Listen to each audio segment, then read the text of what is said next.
Oke, take pertama 1, 2, 3. Saat kita melihat tanaman dan menikmati mulai dari estetika, fungsi mereka sebagai makanan, sumber oksigen, dan segala macam bentuk keunggulan mereka, kadang kita lupa akan esensi dari keberadaan tanaman itu sendiri. Bukan cuma untuk manusia, tapi juga untuk bumi, untuk kehidupan yang ada di dunia ini.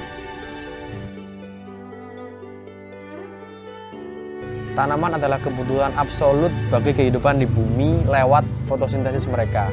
Karena tidak hanya fotosintesis ini akan menyediakan makanan dan energi bagi tanaman, tapi dia juga memastikan adanya kehidupan di dalam bumi ini.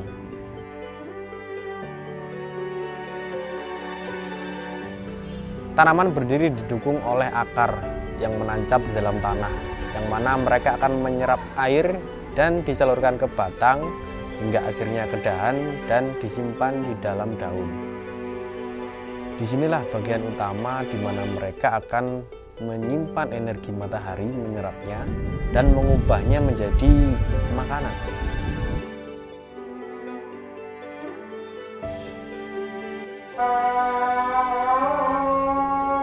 Ceritanya begini, saat kita melihat ke dalam daun, kita akan melihat ada lapisan atas dan bawah daun yang terdiri dari lapisan-lapisan pipi yang tersusun secara acak. Nah, di bawah lapisan atas ini ada lapisan padat yang disebut dengan kloroplas.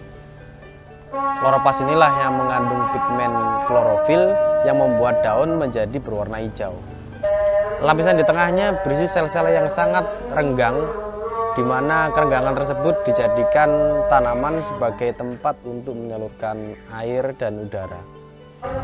Di lapisan bawah daun kita akan menemukan banyak sekali stomata. Stomata inilah yang akan menyerap karbon dioksida dari udara. Karbon dioksida tersebut akan masuk melalui stomata dan menuju ke dalam rongga udara di tengah, sehingga kemudian dia akan menuju ke dalam kloroplas. Nah, sekarang di dalam kloroplas ada air dan ada karbon dioksida. Dengan kemampuan kloroplas untuk menyerap energi matahari, mereka akan memecah kedua bahan tersebut menjadi oksigen dan glukosa. Oksigennya berasal dari karbon dioksida yang diserap awal dan dipecah, yang akhirnya akan dikeluarkan kembali lewat stomata. Dan sebagian besar kita hirup saat kita berada di sekitar tanaman. Nah, glukosanya berasal dari kandungan dalam air yang terlarut di dalam tanah. Karena biasanya saat air terserap di dalam tanaman, tidak hanya air yang mereka bawa, tapi semua kandungan yang larut di dalam air tersebut masuk ke dalam tanaman. Glukosa inilah yang akan menjadi sumber energi dan makanan bagi tanaman untuk disebarluaskan ke seluruh bagian tanaman, hingga menjadi kebutuhan utama mereka untuk tumbuh dan berkembang. Tapi yang mengejutkan adalah dari semua proses panjang fotosintesis tersebut, dari menyerap air dari dalam akar, kemudian disalurkan ke dalam sampai ke daun, kemudian mereka menyerap energi matahari, mereka menyerap karbon dioksida, memecahnya, dan kemudian mengeluarkan oksigen dan menghasilkan energi dalam bentuk glukosa. Sebagian energi dari glukosa tersebut dikembalikan lagi ke akar, ke dalam tanah.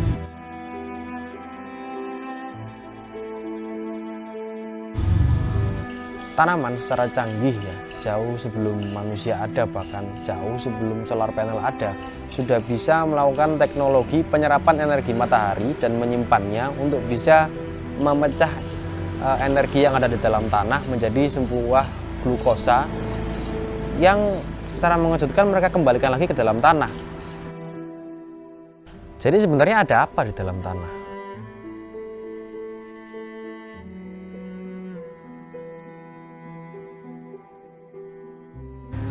Berbicara tentang nenek moyang kita, tanaman memang sudah menjadi leluhur kita miliaran tahun yang lalu.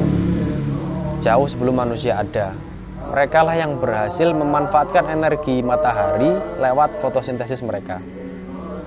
Tapi jika kita berbicara tentang kehidupan awal di bumi, maka jauh sebelum tanaman, kita akan menemukan bakteri dan jamur. Jadi saat kita menemukan sebuah batu misalnya dari 4 miliar tahun yang lalu dan kita pecah di dalamnya, maka kita akan menemukan fosil-fosil bakteria yang sudah hidup jauh sebelum tanaman ada. Dan memang organisme atau kehidupan pertama yang ada di bumi adalah bakteri-bakteri fotosintesis. Jadi dari awal kehidupan pertama di bumi ini, semuanya sudah mengandalkan matahari untuk dijadikan sumber energi dan kehidupan mereka. Nah, leluhur dari tanaman berupa bakteri dan fungi inilah yang menjadi tonggak kehidupan bagi para tanaman itu sendiri. Untuk bisa menciptakan tanah yang sehat, tanaman yang sehat, maka kita harus bisa menghidupkan tanah itu sendiri. Kita harus bisa menghidupkan bumi ini sendiri. Inilah yang secara alami dilakukan oleh para tanaman. Jadi mereka memproduksi glukosa-glukosa yang dalam jumlah besar akan mereka kembalikan ke dalam tanah, ke dalam bumi. Kecuali tanaman-tanaman gulma ya, karena mereka hanya akan mengembalikan 20% energi glukosa mereka ke dalam perakaran atau ke dalam tanah mereka lagi. Itulah kenapa saat kita mencabut akar gulma, mereka tidak terlalu dalam menancap dalam tanah. Tetapi tanaman-tanaman yang kita butuhkan ya, sebagai manusia, seperti rumput bahkan buah-buahan, bunga-bungaan, secara alami sebenarnya mereka harusnya menancapkan akar mereka semakin jauh ke dalam.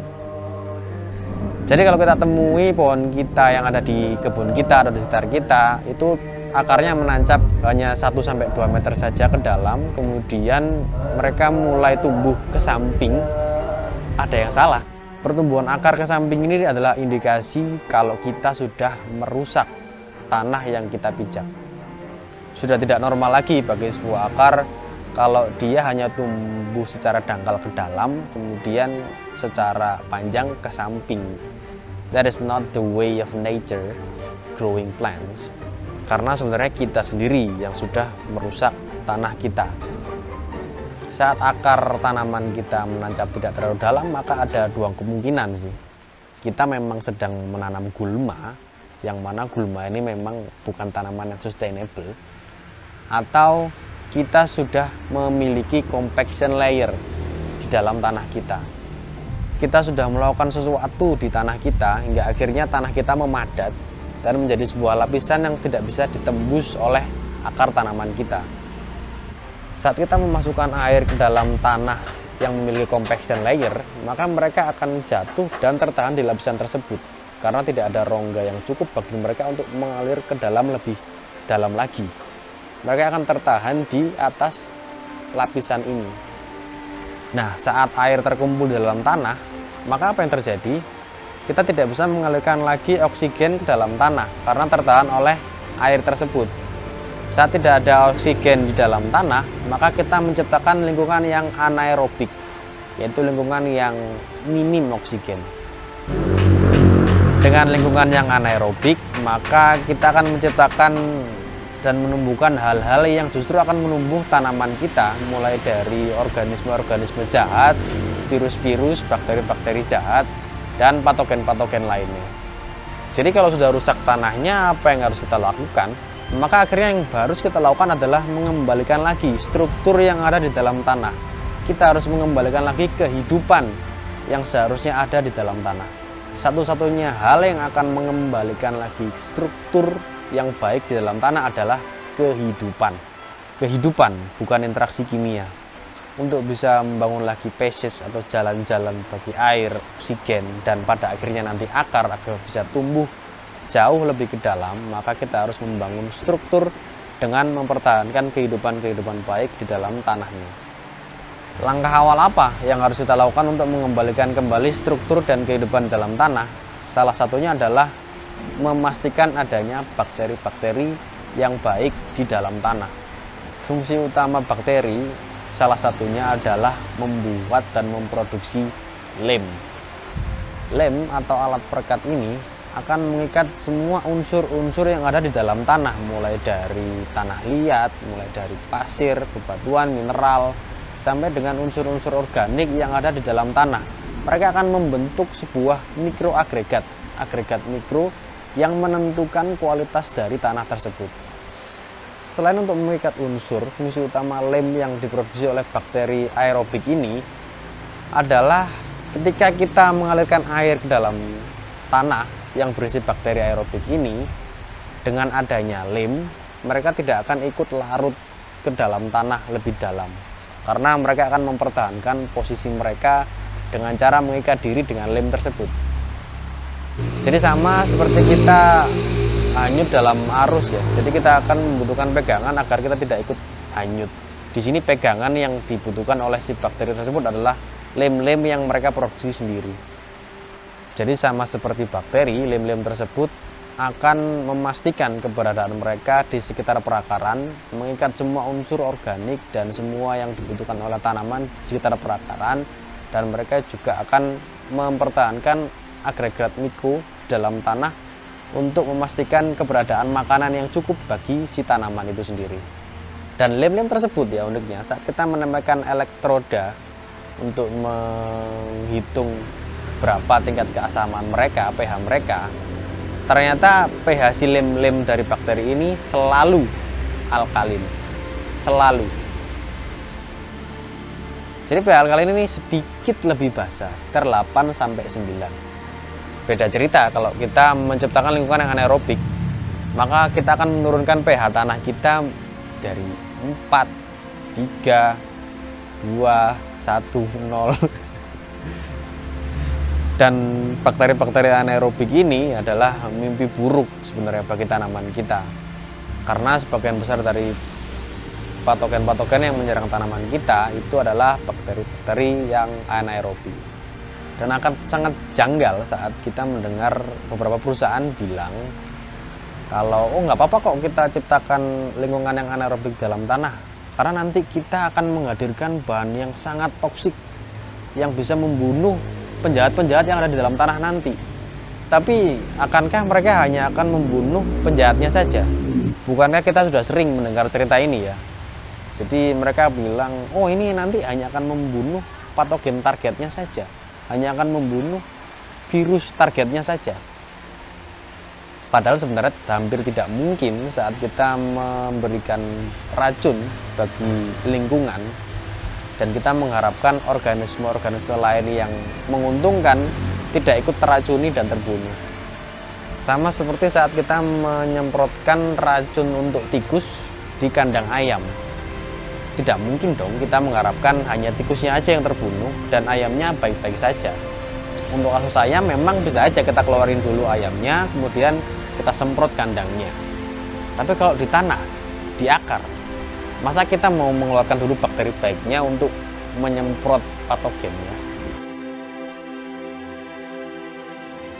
Jadi ada mindset yang sangat disayangkan kalau kita menganggap bahwa jika ada tanah atau tanaman yang berpenyakit, maka kita harus meracuni penyakitnya. Padahal saat kita meracuni the bad guys, kita juga meracuni the good guys. Let's say kita udah terlanjur nih membunuh semua kehidupan yang ada dalam tanah, baik yang baik maupun yang buruk. Siapa yang kembali lebih cepat ke lingkungan tersebut? Analoginya bayangkan sebagai manusia kita punya pemukiman nih yang tidak sengaja rusak atau sengaja rusak, entah karena sampah atau karena bencana. Kemudian sudah tidak layak huni, akhirnya manusia pergi dari tempat itu. Siapa yang akan kembali ke tempat rusak itu dengan lebih dulu? The bad guys, the gangsters kalau kita bilang. Jadi sama dalam tanah, kalau kita meracuni tanahnya sampai akhirnya tidak layak huni untuk kehidupan-kehidupan, akhirnya setelah beberapa lama yang akan kembali ke tempat itu ya the bad guys, patogen-patogennya lagi. Jadi akhirnya karena patogennya kembali, kita akan membutuhkan racun lagi untuk membunuh si patogennya, kemudian tanahnya akan menjadi tidak berkehidupan lagi. Akhirnya patogen lain akan muncul lagi, kita membutuhkan racun yang lain untuk patogen yang ini, begitu seterusnya. Dan kita akan terjebak dalam siklus di mana kita akan selalu membutuhkan pestisida. Saat kita menghancurkan kehidupan baik dalam tanah, maka akan sangat sulit untuk membangun kembali kehidupan berikutnya. Sedangkan si patogen-patogen dan gangster-gangster tanah ini akan sangat pesat pertumbuhannya di lingkungan yang memang buruk untuk kehidupan. Jadi akan dibutuhkan waktu yang sangat lama bagi tanah secara alami untuk mengembalikan kehidupan baik di dalamnya. Tapi bisa nggak sih kita mempercepat proses recovery tersebut? Bisa nggak sih kita menyajikan suatu bahan-bahan yang memang akan sangat menunjang percepatan dari kehidupan baik dalam tanah? Ya bisa, dengan material yang kita sebut dengan kompos.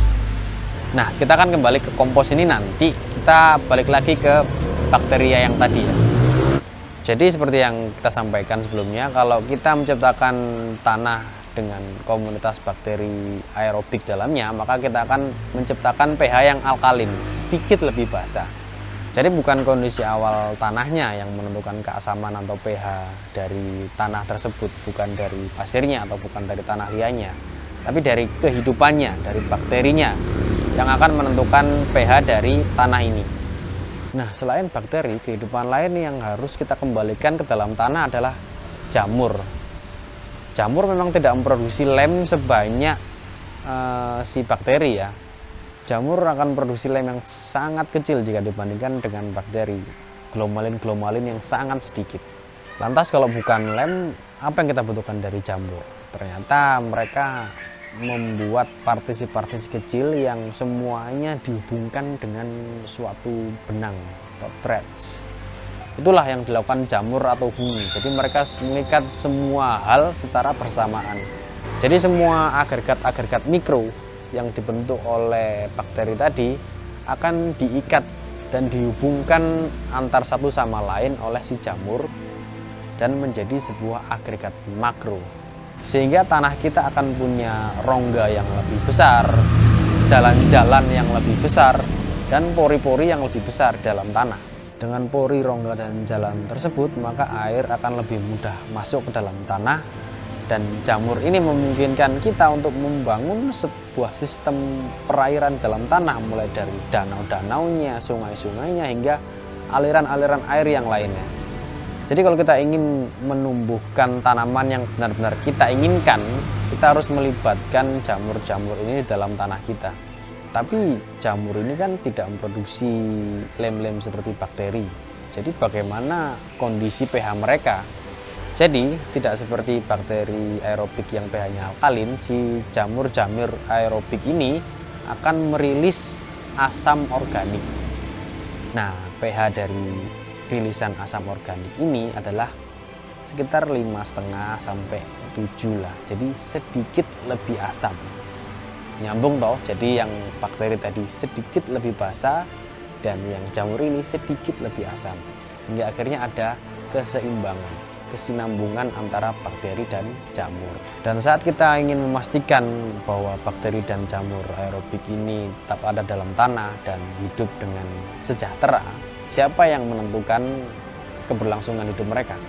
Nah, itu kembali lagi di video awal kami menyampaikan bahwa sebagian besar energi glukosa yang diciptakan dari fotosintesis itu dikembalikan lagi ke dalam tanah. Jadi tanaman menciptakan energi yang besar sekali untuk dikembalikan lagi ke tanah dan diberikan ke dalam penghuni-penghuni tanah tersebut, yaitu bakteri-bakteri dan fungi-fungi yang memang berjasa bagi mereka. Jadi saat kita lihat di dalam bagan ini ya, seperti gulma, meskipun sedikit 20%, mereka tetap mengembalikan energi mereka kembali ke dalam perakaran di tanah mereka. Kemudian rumput-rumputan, 60% energi yang mereka hasilkan dari fotosintesis dikembalikan ke tanah. Sayuran bisa hampir 75%. Dan pohon-pohon, 80% dari energi yang mereka hasilkan dikembalikan ke dalam perakaran di dalam tanah. Jadi tanaman melakukan semua proses fotosintesis ya. Mereka mengambil larutan dari dalam tanah, meluncurkannya ke dalam daun, kemudian memecah menjadi glukosa, menyerap energi matahari, menyerap karbon dioksida, mengeluarkan oksigen, mengembalikan sebagian besar glukosa tersebut dan energi tersebut 80% ke dalam tanah karena mereka memang ingin melakukan interaksi yang baik dengan kehidupan yang ada di dalam tanah. Untuk apa dan bagaimana proses hubungan baik antara glukosa-glukosa yang ada dalam perakaran dalam tanah dengan semua kehidupan bakteri dan jamur dalam tanah akan kita bahas di part 2.